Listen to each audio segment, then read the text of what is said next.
इल्म और हिकमत से भरी दिलचस्प इस्लामी कहानियों के लिए हमारे चैनल को सब्सक्राइब करें। पुराने जमाने की बात है। किसी शहर से दूर एक छोटी सी बस्ती में दो भाई रहते थे। बड़े भाई का नाम इकबाल था, छोटे का रिजवान। दोनों अपने वालिद के साथ एक छोटे से घर में रहते थे। उनकी जिंदगी सादा थी, मगर मेहनत और ईमानदारी से भरी हुई थी। इकबाल नेक तबीयत का मालिक था। हर काम सच्चाई से करता, किसी का बुरा नहीं चाहता था। अल्लाह पर भरोसा रखता और जो मिलता उस पर शुक्र करता था। रिजवान मेहनती तो था, मगर जल्दी अमीर बनने के ख्वाब देखता था। उसकी आंखों में हमेशा कुछ हासिल करने का जज्बा चमकता था। दोनों भाई लकड़हारे थे। सुबह से शाम तक जंगल में लकड़ियां काटते और बाजार में बेचते थे। कभी ज्यादा कमाई होती, कभी कम, मगर हलाल की रोटी थी जिसमें बरकत थी। वालिद ने उन्हें सिखाया था कि मेहनत की कमाई में सुकून होता है। एक दिन उनके वालिद बीमार पड़ गए। बुढ़ापे की कमजोरी और मौसम की सख्ती ने उन्हें बिस्तर पर ला दिया। दोनों भाई दिन रात उनकी खिदमत करते रहे, मगर तकदीर का लिखा मिट नहीं सकता था। वालिद को पता था कि अब वक्त कम है। मौत से पहले वालिद ने दोनों बेटों को पास बुलाया। कमजोर आवाज में बोले, बेटो, मैं तुम्हें 3 नसीहतें देता हूं। पहली, हमेशा इत्तेहाद में रहना, एक दूसरे का साथ कभी मत छोड़ना। दूसरी, हलाल की कमाई पर चलना, हराम से दूर रहना। तीसरी, जल्दी अमीर होने का कोई शॉर्टकट मत लेना। वालिद की आखिरी सांसें थीं। याद रखना, रिस्क देने वाला अल्लाह है। सब्र करो, शुक्र करो, मेहनत करो, बस कामयाबी तुम्हारी मुंजिर होगी। इतना कहकर वालिद ने आखिरी सांस ली और दोनों भाइयों को तन्हा छोड़कर इस दुनिया से रुखसत हो गए। वालिद की मौत के बाद दोनों भाइयों ने हिम्मत नहीं हारी, अपना काम जारी रखा। सुबह जल्दी उठते, नमाज पढ़ते, फिर जंगल की तरफ निकल जाते। इकबाल हमेशा पुराने दरख्त काटता, जबकि रिजवान अच्छी लकड़ी की तलाश में रहता। दोनों की मेहनत रंग ला रही थी। उनकी जिंदगी सादा थी, छोटा सा घर, सादा खाना, और शाम को दोनों साथ बैठकर दिन भर की बातें करते। इकबाल अक्सर अपने वालिद की यादें सुनाता। रिजवान कभी कभी अपने सपनों का जिक्र करता। एक दिन हमारा भी बड़ा घर होगा इकबाल भाई, रिजवान कहता। इकबाल मुस्कुराकर जवाब देता, भाई, घर छोटा हो या बड़ा, सुकून दिल में होता है। जितना है उस पर शुक्र करो, अल्लाह और भी देगा। रिजवान हामी भर देता, मगर उसकी आंखों में अमीरी के ख्वाब चमकते रहते। वालिद की नसीहतें उसके कानों में गूंजती रहती। वक्त गुजरता गया, मौसम बदलते गए। दोनों भाइयों की मेहनत से उनकी हालत पहले से बेहतर होने लगी। थोड़ी सी बचत होने लगी। इकबाल शुक्रगुजार था, रिजवान बेचैन। एक तरफ सुकून था, दूसरी तरफ तमन्ना, मगर दोनों के बीच मोहब्बत और इत्तेहाद मजबूत था। अभी तो तूफान आना बाकी था। दिन गुजरते गए और रिजवान के दिल में बेचैनी बढ़ने लगी। वह मेहनत तो पूरी करता, मगर उसकी नजर दूसरों की अमीरी पर रहती। कभी किसी ताजिर का बड़ा घर देखता, कभी किसी के नए कपड़े। सोचता, हम इतनी मेहनत करते हैं, फिर भी जिंदगी वैसी की वैसी है। क्या हमेशा ऐसे ही रहना है? एक दिन बाजार में लकड़ी बेचते वक्त रिजवान की मुलाकात एक मक्कार आदमी से हुई। शाहिद नाम का यह आदमी शहर से आया था, चिकनी चुपड़ी बातें करता था। उसने रिजवान की लकड़ी खरीदी और पूछा, इतनी मेहनत और इतना कम दाम, तुम अकेले काम करते हो या कोई शरीक है? रिजवान ने बताया कि वह अपने बड़े भाई के साथ काम करता है। शाहिद मुस्कुराया और बोला, अच्छा, तो तुम 2 हो, मगर तुम्हारी कमाई इतनी कम क्यों है? कहीं तुम्हारा भाई तुम्हें पूरा हिस्सा तो देता है? यह सुनकर रिजवान चौंक गया। उसके दिमाग में एक नया ख्याल उभरा। उस शाम शाहिद ने रिजवान को खाने पर बुलाया। खाने के वक्त उसने धीमी आवाज में कहा, दोस्त, मैंने देखा है कि तुम में काबिलियत है, मगर तुम्हारा भाई तुम्हें दबा कर रखता है। तुम अकेले होते तो अब तक अमीर हो चुके होते। रिजवान के दिल में शक का पहला बीज पड़ गया। घर लौटते वक्त रिजवान सोचता रहा, क्या वाकई इकबाल मुझे पूरा हिस्सा नहीं देता? क्या वह कुछ छुपा रहा है? जब घर पहुंचा तो इकबाल रात के खाने की तैयारी कर रहा था। भाई, आज तुम देर से आए? इकबाल ने पूछा। रिजवान ने सिर हिला दिया और चुप रहा। अगले दिन जंगल में काम करते वक्त रिजवान बार बार इकबाल को घूर कर देखने लगा। वह सारा दिन यही सोचता रहा, क्या इकबाल सच में मुझे धोखा दे रहा है? इकबाल ने महसूस किया कि कुछ ठीक नहीं है। रिजवान, सब ठीक है? उसने पूछा। रिजवान ने बस इतना कहा, हाँ, बस थका हुआ हूं। रात को रिजवान ने पहली बार अपने भाई से हिसाब मांगा।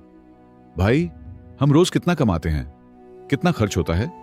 कितना बचता है? इकबाल हैरान हुआ, मगर उसने पूरा हिसाब बता दिया।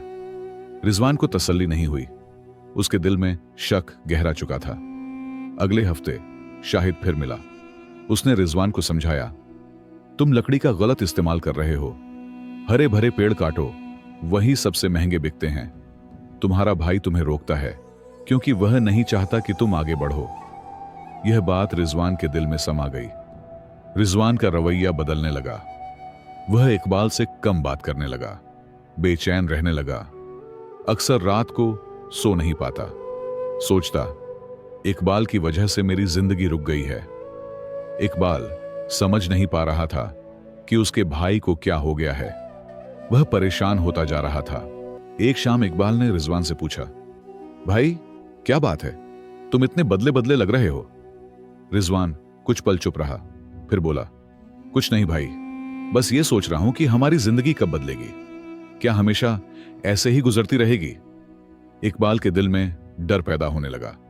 उसे महसूस हो गया कि कोई बड़ा तूफान आने वाला है। सुबह रिजवान ने अपनी कुल्हाड़ी उठाई और इकबाल से कहा कि आज वह दूसरे हिस्से की तरफ जा रहा है। इकबाल ने वजह पूछी तो रिजवान बोला कि वहां हरे भरे पेड़ हैं, उनकी लकड़ी की कीमत ज्यादा मिलती है।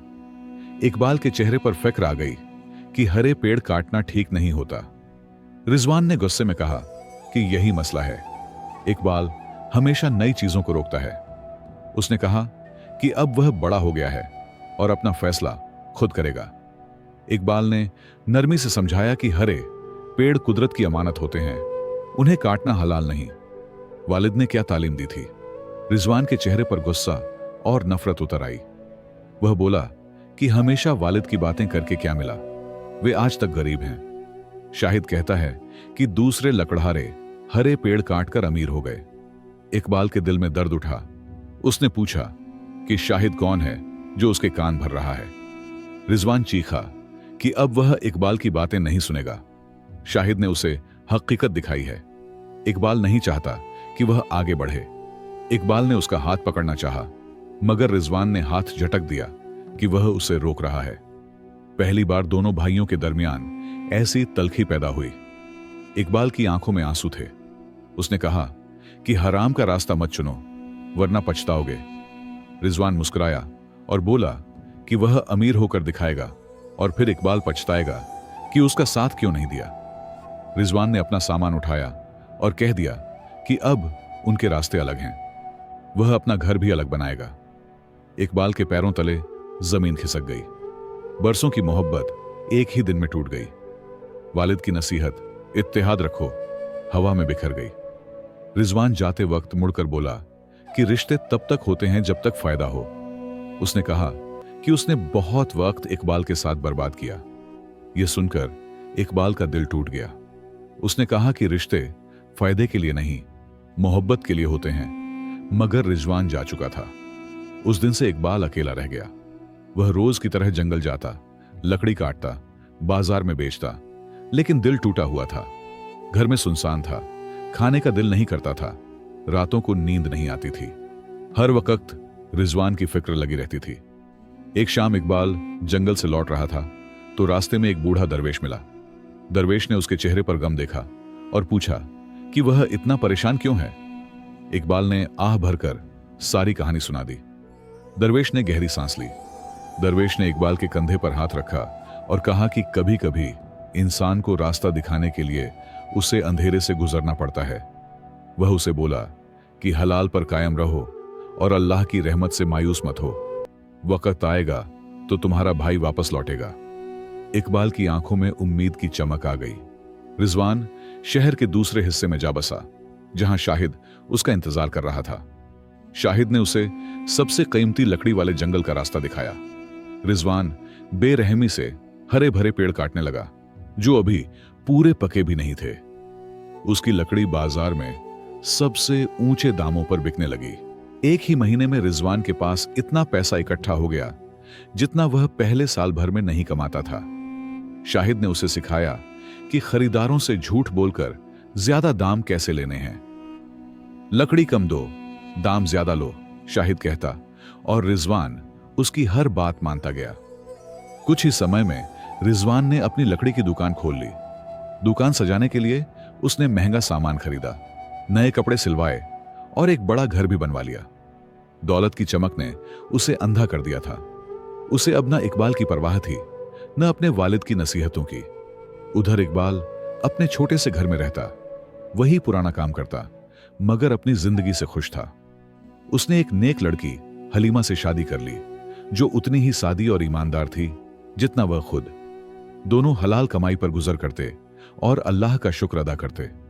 रिजवान की दुकान बढ़ती गई। उसने और लोगों को नौकरी पर रखा, मगर उनके साथ सख्ती से पेश आता। कम तनख्वाह दो, ज्यादा काम लो, शाहिद सिखाता और रिजवान वही करता। जंगल में बेइंतहा पेड़ कटने लगे और बाजार में लोगों को धोखा देकर माल बेचा जाता। एक दिन शाहिद ने रिजवान को अपनी बेटी समीरा से मिलवाया। समीरा खूबसूरत थी, मगर बाप की तरह मक्कार। यह तुम्हारी इज्जत बढ़ाएगी, शाहिद ने कहा। रिजवान ने बड़ी धूमधाम से समीरा से निकाह कर लिया। पूरे शहर में चर्चा होने लगा कि रिजवान कितना अमीर हो गया है। रिजवान की जिंदगी दिखावे में बदल चुकी थी। अमीर दोस्त, शानदार दावतें, महंगे घोड़े, मगर दिल में जरा सा भी सुकून नहीं। रात को अक्सर बेचैनी में जागता रहता। कभी कभी इकबाल की याद आती, वालिद का चेहरा सामने आता, मगर अपने घमंड में वह उन यादों को दबा देता। इकबाल और हलीमा की जिंदगी सादगी से भरपूर थी। इकबाल अब भी जंगल जाता, मगर सिर्फ सूखे या गिरे हुए पेड़ काटता। हलीमा घर की देखभाल करती, खूबसूरत बुनाई करती, जिसे वे बाजार में बेचते। दोनों एक दूसरे के साथ वक्त गुजारते, खुले दिल से हंसते बतियाते। रिजवान का कारोबार फैलता गया, मगर उसके साथ उसके दुश्मन भी बढ़ते गए। कई लोगों को उसने धोखा दिया था, कईयों का हक मारा था। लोग उसकी पीठ पीछे बद्दुआएं देते, मगर सामने खुशामद करते। समीरा भी सिर्फ उसके पैसे की दीवानी थी, मोहब्बत कहीं नहीं थी। एक दिन रिजवान ने समीरा को महंगा हार खरीदने के लिए पैसे दिए। समीरा हार लाकर लाई, मगर वह नकली निकला। रिजवान को शक हुआ कि समीरा ने पैसे बचा लिए हैं। उसने गुस्से में उस पर चिल्लाना शुरू कर दिया। समीरा हंस पड़ी। मैंने तुमसे ही सीखा है, जिस तरह तुम लोगों को बेवकूफ बनाते हो, उसी तरह मैं तुम्हें बना रही हूं। रिजवान की जिंदगी में तूफान आने लगा। समीरा रोज नई चीजें मांगती, उसके पैसे उड़ाती, और शाहिद भी हर वक्त उसकी कमाई में हिस्सा मांगता। रिजवान के कारोबार में गिरावट आने लगी। लोग उसकी दुकान से लकड़ी खरीदना कम कर दिए, क्योंकि उन्हें पता चल गया था कि वह नकली माल बेचता है। उधर इकबाल एक दिन अपने रोजमर्रा के अनुसार जंगल गया। उस दिन उसे एक अजीब सूखा हुआ पेड़ दिखा जो काफी पुराना लग रहा था। उसने सोचा, इसे काटकर कुछ गरीबों को दे दूंगा। जब उसने पेड़ काटा तो हैरानी हुई। पेड़ के अंदर से सोने के सिक्के निकलने लगे। इकबाल की आंखें आश्चर्य से खुली रह गईं। उसने तुरंत सजदा करके शुक्र अदा किया। या अल्लाह, तेरा शुक्र है। उसे दरवेश की वह बात याद आई, हलाल में बरकत होती है। इकबाल ने सिक्के अपने कपड़े में बांधे और घर की तरफ चल पड़ा, मगर रास्ते में किसी को भी इस खजाने के बारे में नहीं बताया। घर पहुंचकर उसने हलीमा को सारा माजरा बताया। दोनों ने तय किया कि यह दौलत अल्लाह की अमानत है, इससे लोगों की मदद करेंगे। सबसे पहले उन्होंने एक मदरसा खोलने का निर्णय लिया, जहां गरीब बच्चों को मुफ्त शिक्षा मिलेगी। अल्लाह की नेमत से नेक काम का सिलसिला शुरू हो गया। उधर रिजवान के मसले बढ़ते गए। जंगल में अब ज्यादा हरे पेड़ नहीं बचे थे और लोगों ने उसके खिलाफ शिकायतें करनी शुरू कर दी। सरकारी अफसरों ने उसकी दुकान की जांच शुरू कर दी। शाहिद ने उससे दूरी बना ली और बोला, यह तुम्हारा मसला है, मैं क्या कर सकता हूं। एक सुबह रिजवान उठा तो उसे पता चला कि समीरा घर से गायब है। समीरा उसके सारे पैसे और जेवर लेकर फरार हो गई थी। रिजवान बेबस हो गया, चीखा, रोया, मगर कुछ ना हो सका। उसके अपने की का फल उसे मिल रहा था। शाहिद ने पूरे शहर में अफवाह फैला दी कि रिजवान दिवालिया हो गया है। उसके कर्जदार उसके घर आने लगे, जबरदस्ती पैसे मांगने लगे। रिजवान की दुकान पर कब्जा हो गया। उसके नौकरों ने उसे छोड़ दिया। वह अकेला, बेसहारा और शर्मिंदा हो गया। उसे अब अपनी गलती का एहसास होने लगा। दूसरी तरफ इकबाल और हलीमा की जिंदगी में बरकत आ गई थी। उन्होंने अपना घर बड़ा कर लिया। लोग इकबाल की इज्जत करते, उसकी ईमानदारी की मिसाल देते। मगर इकबाल ने कभी घमंड नहीं किया, हमेशा सादगी से रहा। रिजवान को तलाक के कागजात मिले। समीरा ने किसी और से शादी कर ली थी। शाहिद ने भी उससे रिश्ता तोड़ लिया। रिजवान के पास अब रहने के लिए घर भी नहीं था। वह सड़क पर आ गया। लोग उसे देखकर कहते, यह वही रिजवान है जो कभी इतना घमंडी था, आज देखो कैसे जलील हो गया है। एक रात बारिश में भीगता हुआ रिजवान सड़क पर बैठा था। उसे अपने वालिद की बातें याद आने लगीं। हलाल की कमाई पर चलो, हराम से दूर रहो। आंसू बहाते हुए उसने सोचा, काश मैंने अपने वालिद और भाई की बात मानी होती। उसे अब समझ आया कि असली दौलत अमान और सुकून में है, पैसे में नहीं। कई दिनों तक सड़कों पर भटकने के बाद रिजवान ने आखिरकार फैसला किया कि वह इकबाल के पास जाएगा। शायद वह उसे माफ कर दे, शायद उसे एक रात सुलाने की जगह दे दे। टूटे दिल और शर्मिंदा नजरों के साथ वह अपने पुराने मोहल्ले की तरफ चल पड़ा, जहां से वह घमंड में चला गया था। जब वह इकबाल के घर पहुंचा तो हैरान रह गया। जहां पहले छोटा सा घर था, वहां अब एक खूबसूरत बड़ा मकान था। बाहर से ही साफ सुथरा और शानदार लग रहा था। रिजवान सोचने लगा, क्या यह मेरे भाई का घर है? क्या अल्लाह ने सच में उसे इतनी नेमत दी है? रिजवान ने कांपते हाथों से दरवाजा खटखटाया। एक नौकर ने दरवाजा खोला और पूछा, जी कैसे मदद कर सकता हूं? रिजवान ने धीरे से कहा, मैं इकबाल से मिलना चाहता हूं। नौकर अंदर जाकर बताने लगा। कुछ ही देर में इकबाल बाहर आया और अपने भाई को देखते ही रुक गया। दोनों भाई एक दूसरे को देखते रहे। रिजवान गंदे कपड़े, बिखरे बाल, सूजी हुई आंखें, दुबला पतला शरीर। इकबाल साफ कपड़े, सुकून भरा चेहरा, आंखों में चमक। रिजवान शर्म से सिर झुकाकर बोला, भाई मैं। उससे आगे कुछ नहीं कहा गया। आंसू बहने लगे। इकबाल तुरंत आगे बढ़ा और अपने भाई को गले लगा लिया। रिजवान, मेरे भाई। दोनों की आंखों से आंसू बह रहे थे। इकबाल ने रिजवान को अंदर आने का इशारा किया। आओ, घर आओ, तुम्हारा ही घर है। रिजवान बस रोता रहा। उसे यकीन नहीं आ रहा था कि उसका भाई उसे इतनी आसानी से माफ कर देगा। अंदर जाकर रिजवान ने इकबाल के पैर पकड़ लिए। भाई, मुझे माफ कर दो, मैंने बहुत बड़ी गलतियां की, मैं तबाह हो गया। इकबाल ने उसे उठाया और प्यार से कहा, भाई भाई होते हैं, रिश्ता फायदे का नहीं होता। याद है तुमने जाते वक्त क्या कहा था? मगर मैंने हमेशा तुम्हारा इंतजार किया। हलीमा ने रिजवान के लिए गर्म खाना लाया। भाईजान, पहले खा लीजिए, फिर आराम करें, आप बहुत थके हुए लग रहे हैं। रिजवान ने इकबाल की खुशहाली के बारे में पूछा। इकबाल ने सोने के सिक्कों की कहानी सुनाई। यह सब अल्लाह की नेमत है भाई। मुझे यकीन था कि वह हमारे वालिद की दुआओं को व्यर्थ नहीं करेगा। अगले दिन इकबाल ने रिजवान को अपना मदरसा क्लिनिक दिखाया। वहां कितने गरीब लोगों को मदद मिल रही थी, कितने बच्चे शिक्षा प्राप्त कर रहे थे। रिजवान की आंखें नम हो गईं। भाई, मैंने पैसों के पीछे दौड़कर क्या खोया और तुमने अल्लाह पर भरोसा करके क्या पाया? इकबाल ने रिजवान को अपने साथ काम पर लगा लिया। अब हम फिर से साथ काम करेंगे, मगर इस बार हलाल कमाई, ईमानदारी से। रिजवान ने पूरे दिल से तौबा की और नई जिंदगी शुरू की। अजीज नाजरीन, यह कहानी आपकी अपनी जिंदगी से जुड़ी है।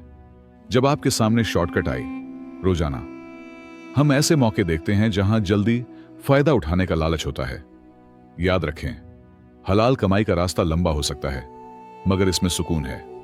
आज ही अपने फैसलों का जायजा लें। वे लोग जो आपके कान भरते हैं, शाहिद जैसे लोग हर किसी की जिंदगी में आते हैं जो आपको भड़काते हैं, आप में हसरत और ईर्ष्या पैदा करते हैं।